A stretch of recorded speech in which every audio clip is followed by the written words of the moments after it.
Meus queridos, há umas semanas atrás aí, uma das minhas filhas, eu não vou dizer qual filha, mas não é a mais velha nem a caçula, né? Ela nos contou que fez uma dinâmica com uma amiga delas.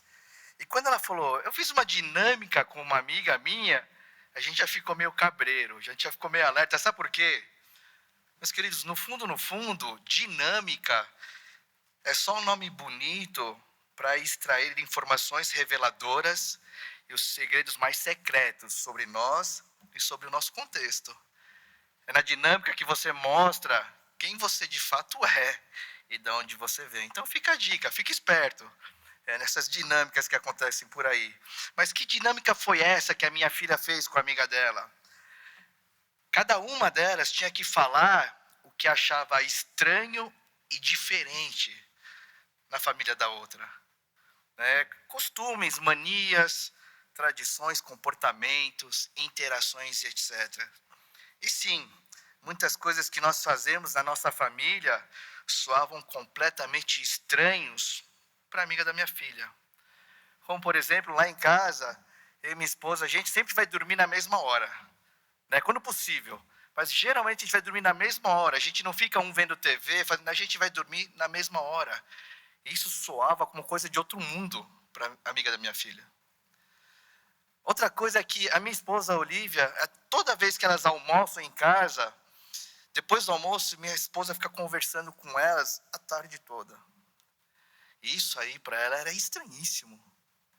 É claro que também existem coisas que a família delas fazia, que eu não vou falar quais, que eram completamente diferentes das nossas.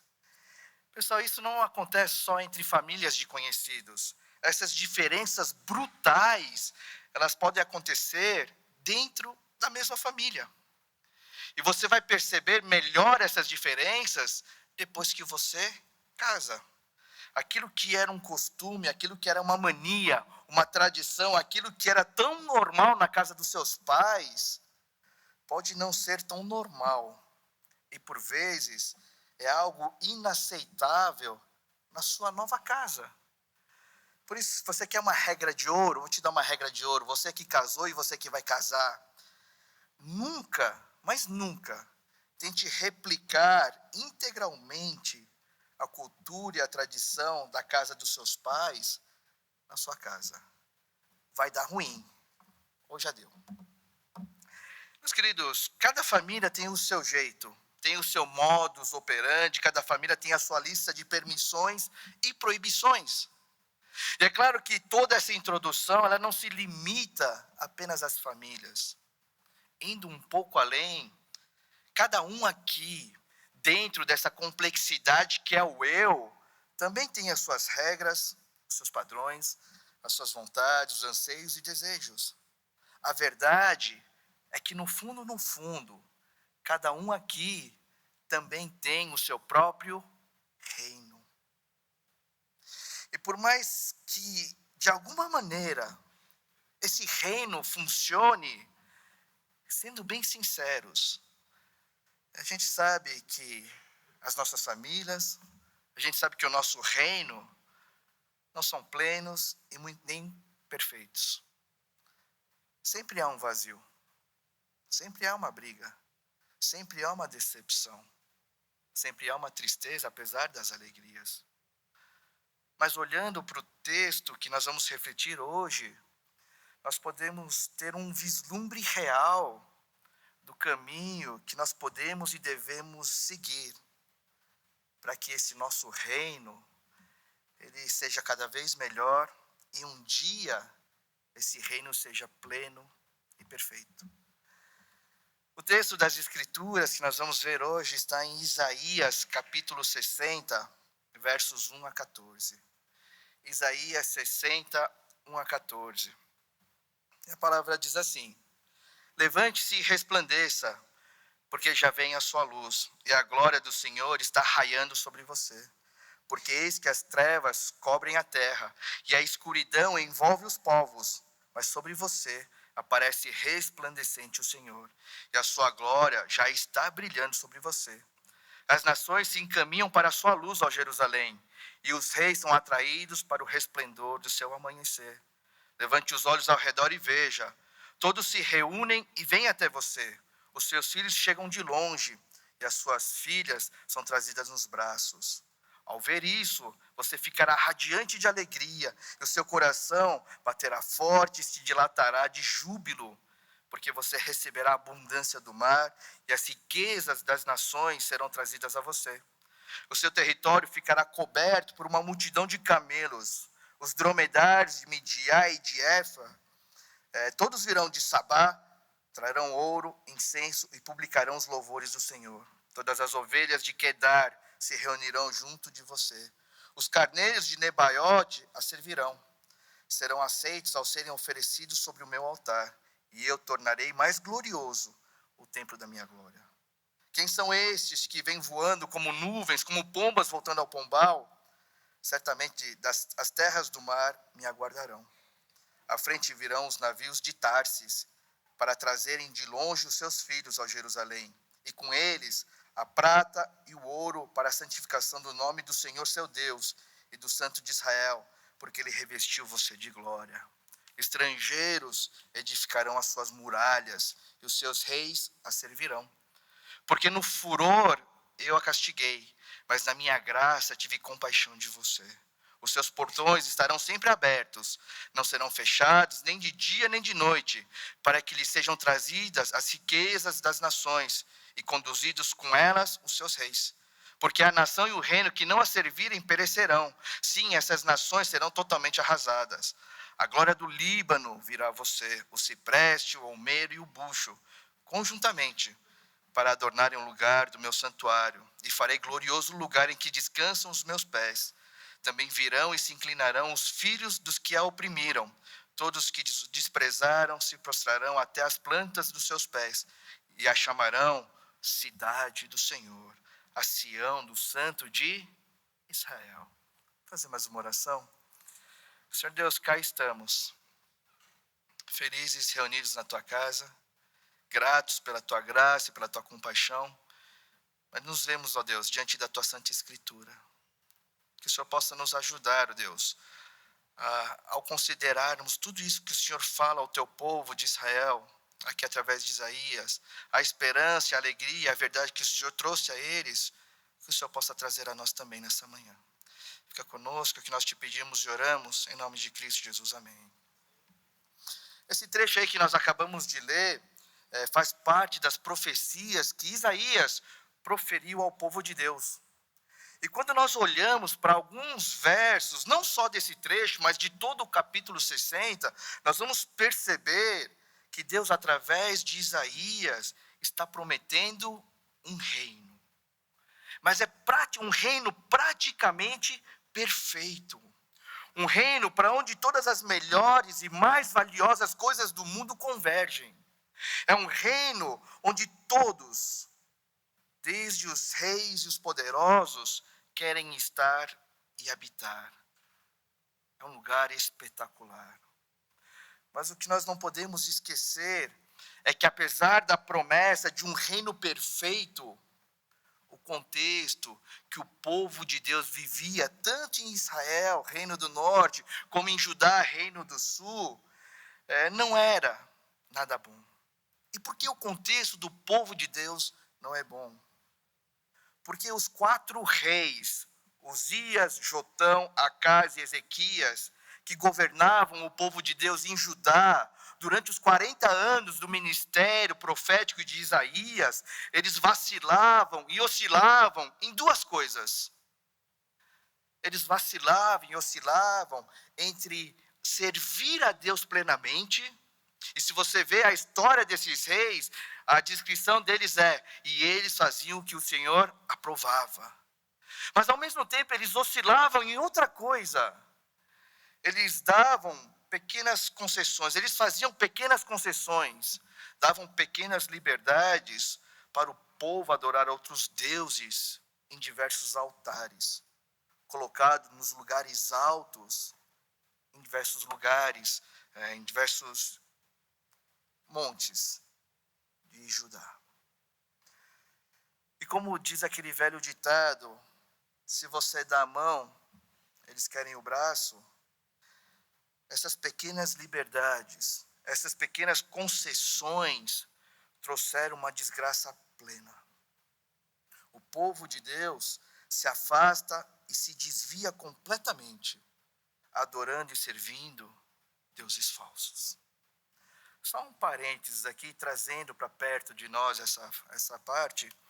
Às vezes a gente comete a loucura de fazermos pequenas concessões, de darmos pequenas liberdades a alguns pecados em nossas vidas. É uma mentirinha só. É um videozinho só que eu vou ver aqui. É só uma fofoquinha. É rapidinho, é uma fofoquinha.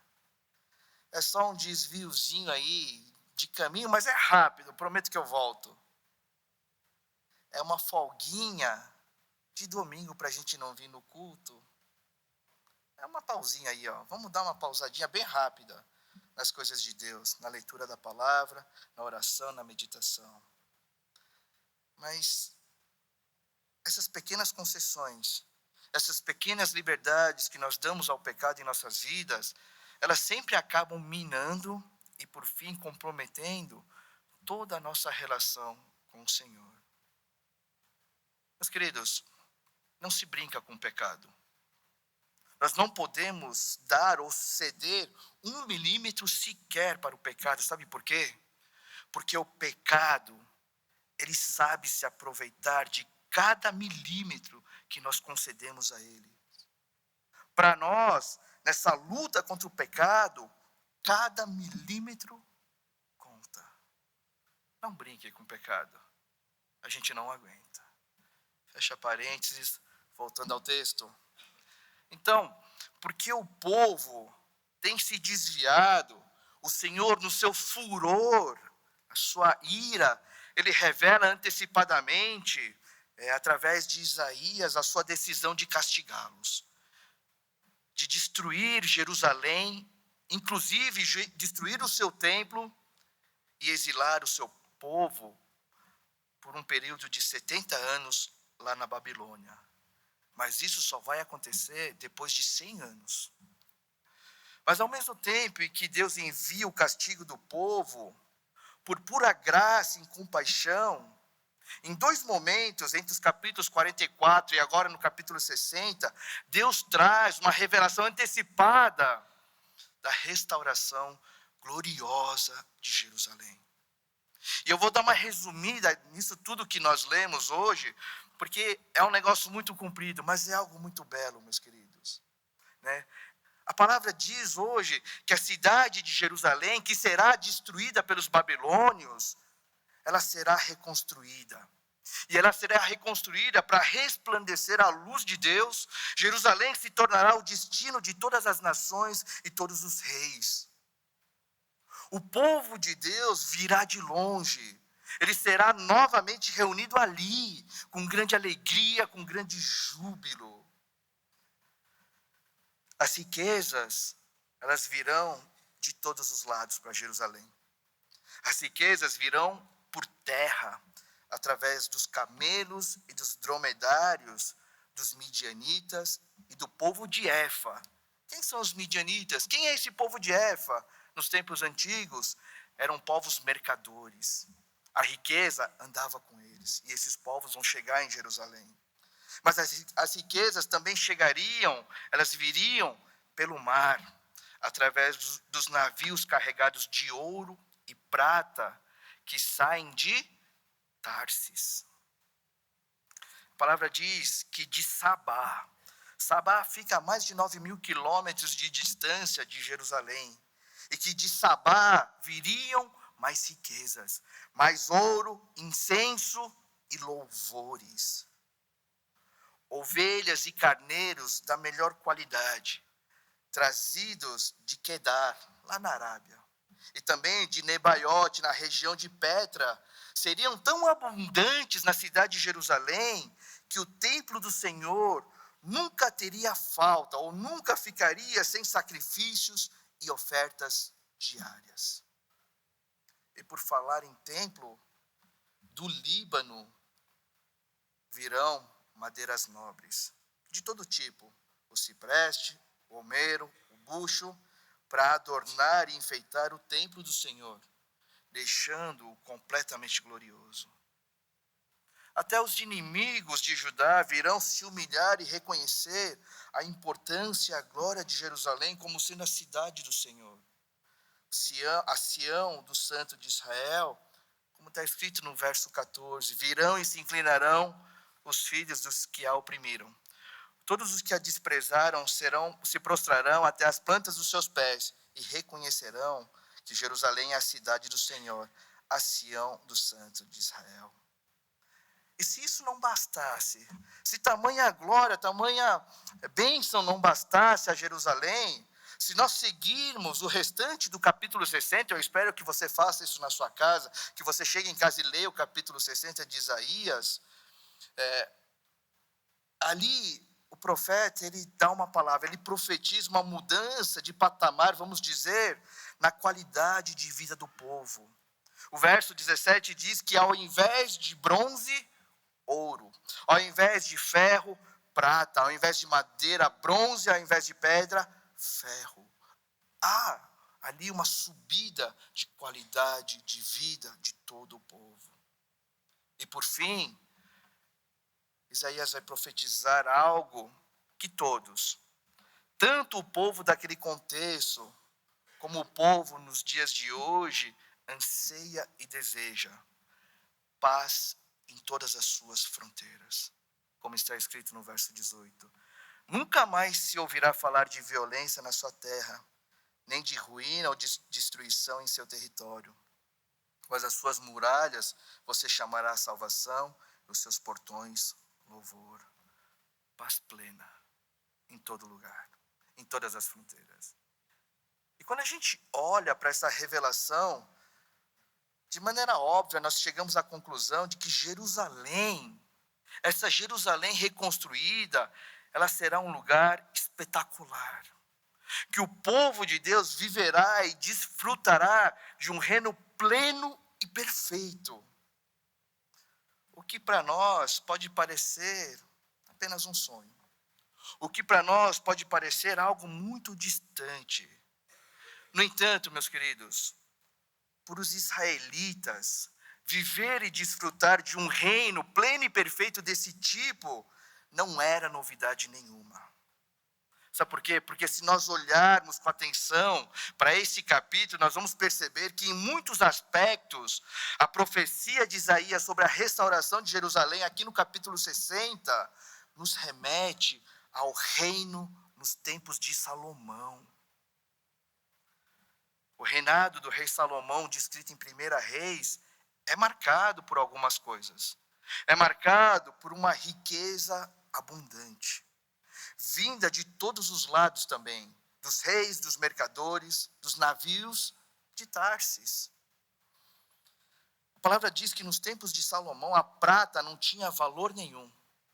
Tamanha era a quantidade de ouro que existia no reino. Todos vinham a Jerusalém naquela época se consultar com Salomão por causa da sua imensa sabedoria.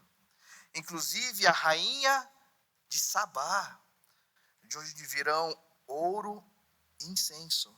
A rainha Sabá também teve essa audiência com o rei Salomão, lembra? E talvez por isso, e talvez por ter ouvido e visto a sabedoria de Salomão, o que Deus fez pelo seu povo, é que de Sabá dessa vez, louvores para o Senhor seriam trazidos também.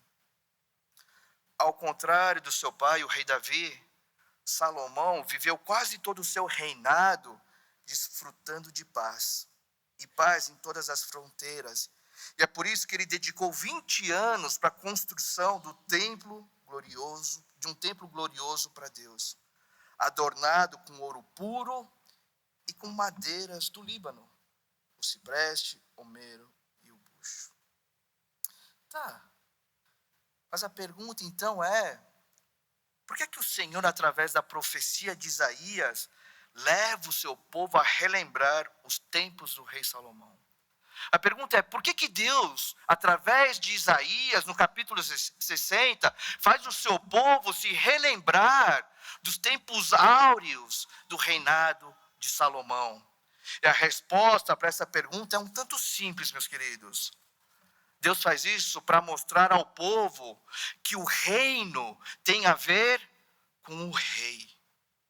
Para mostrar que o reino só pode ser próspero, pacífico, seguro, e o seu povo feliz, se esse reino for governado por um rei que pode conceder todas essas coisas.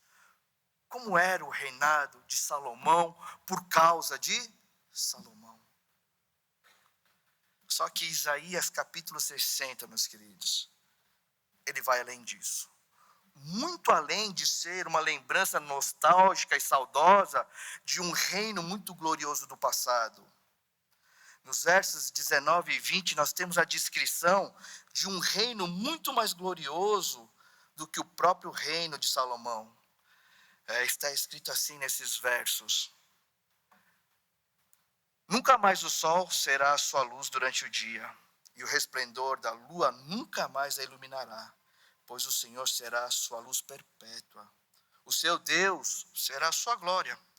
O seu sol nunca se porá, a sua lua nunca minguará, porque o Senhor será a luz perpétua, e os dias do seu luto chegarão ao fim. Versos 19 e 20.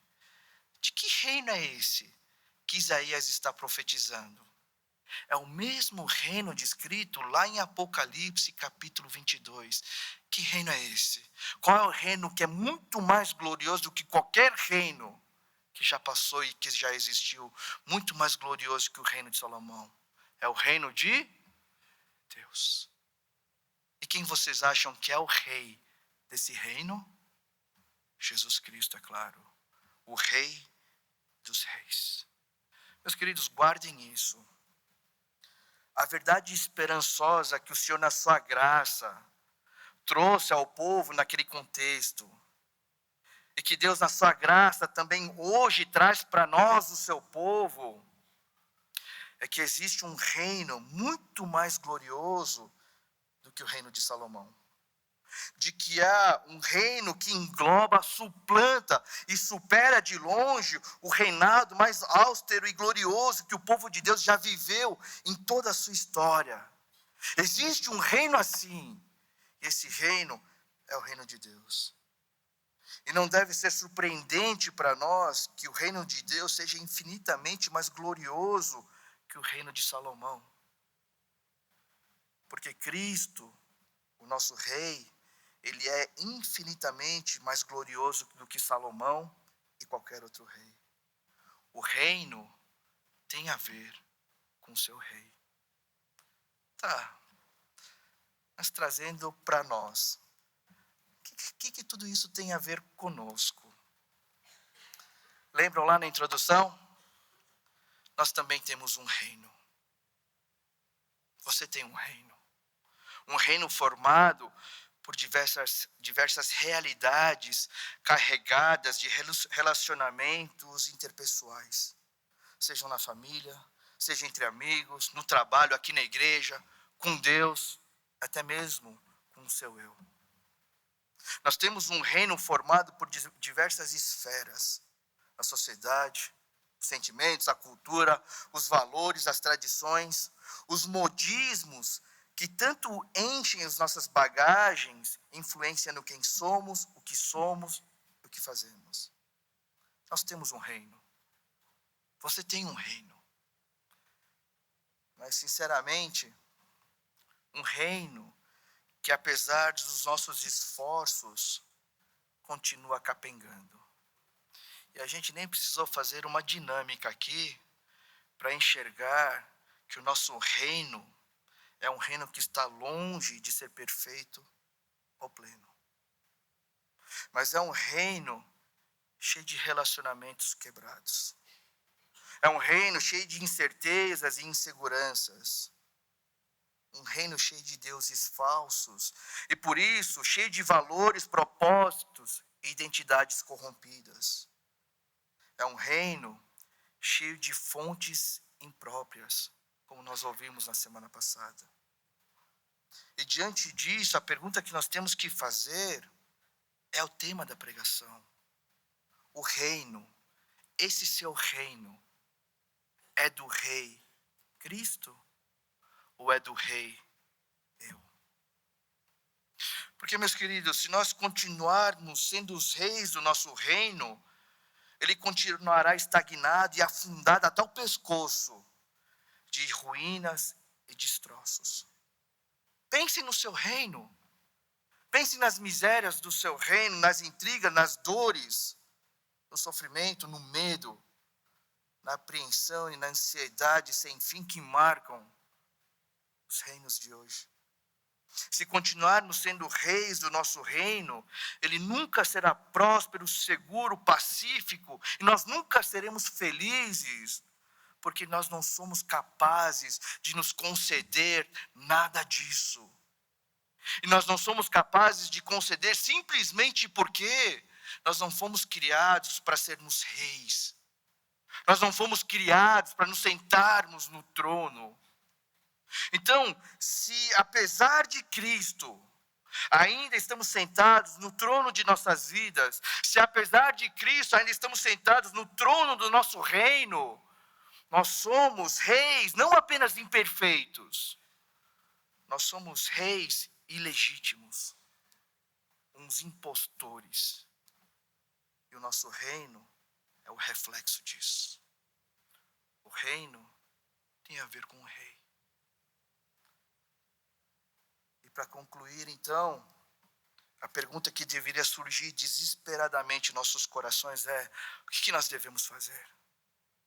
Como é que esse reino deturpado, como é que o meu reino deturpado, ele se encaixa, ou ele pode ser encaixado nesse reino perfeito e pleno de Cristo? É claro que nós, nos tempos de hoje, com toda a Bíblia em nossas mãos, nós sabemos que esse reino perfeito e pleno é dado a Jesus. Que Jesus é o rei. Mas no contexto do livro de Isaías, o reino pleno e perfeito, ele não é dado a um rei majestoso que vem num cavalo branco. Mas ele é dado ao servo sofredor, de quem nós lemos no começo desse culto, capítulos 52 e 53. O reino pleno e perfeito, no livro de Isaías, é dado ao servo que sofreu. Ao servo que padeceu, que foi desfigurado, que ficou irreconhecível, que morreu numa cruz e que ressuscitou e assim pagou o preço para se assentar no trono desse reino. E não apenas para resgatar o reino em si, mas esse rei pagou o preço para resgatar e restaurar plenamente um povo, para habitar ali no seu reino de maneira eterna. Está escrito assim nos versos 21 e 22, os últimos dois desse capítulo 60. Todos os do seu povo serão justos e para sempre herdarão a terra. Serão renovos que eu plantei, obra das minhas mãos, para que eu seja glorificado. O pequeno virá a ser 1000, e o menor uma nação forte. Eu, o Senhor, farei com que no tempo certo isso logo se cumpra. É aqui que nós somos encaixados. É aqui que um reino deturpado e corrompido pode ser cada vez melhor e um dia será pleno e perfeito. É aqui onde o servo sofredor, o Cristo, o nosso rei, pagou o preço total do nosso resgate, o preço total para resgatar e restaurar o nosso reino. Michael Horton, ele escreve o seguinte no seu livro Deus de Promessa: o reino de Deus, ele não progride pela realização cultural, seja pelo esforço humano, mas sim por resgate divino. O que nós temos que fazer para que o nosso reino comece a ser resgatado e restaurado, então, nós precisamos entregá-lo àquele que pode conceder todas as coisas e que tem todo o direito de se assentar no trono. Que Deus os abençoe. Queria orar com vocês.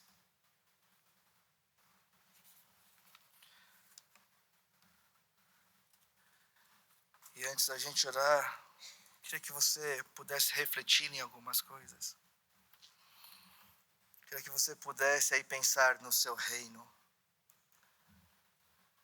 nas dores, nos traumas, nos medos. Num reino que às vezes não tem propósito. Num reino que às vezes para você não tem valor nenhum. Num reino cheio de intrigas. Um reino sem tempo, sem qualidade. Um reino quebrado. E a pergunta é: você não está cansado de ser o rei de um reino assim? Você não está cansado de estar sentado no trono de um reino deturpado e corrompido? Se você está cansado de ser rei de um reino assim, eu te convido não para ser rei, mas para esvaziar o trono e pedir que Cristo, aquele que pode conceder todas as coisas, aquele que pagou o preço para se assentar no trono da sua vida, faça isso. Então ore ao Senhor, peça que Ele venha, se arrependa por ter usurpado esse trono, e que você possa devolvê-lo a quem merece. Vamos orar e depois nós vamos cantar um louvor juntos.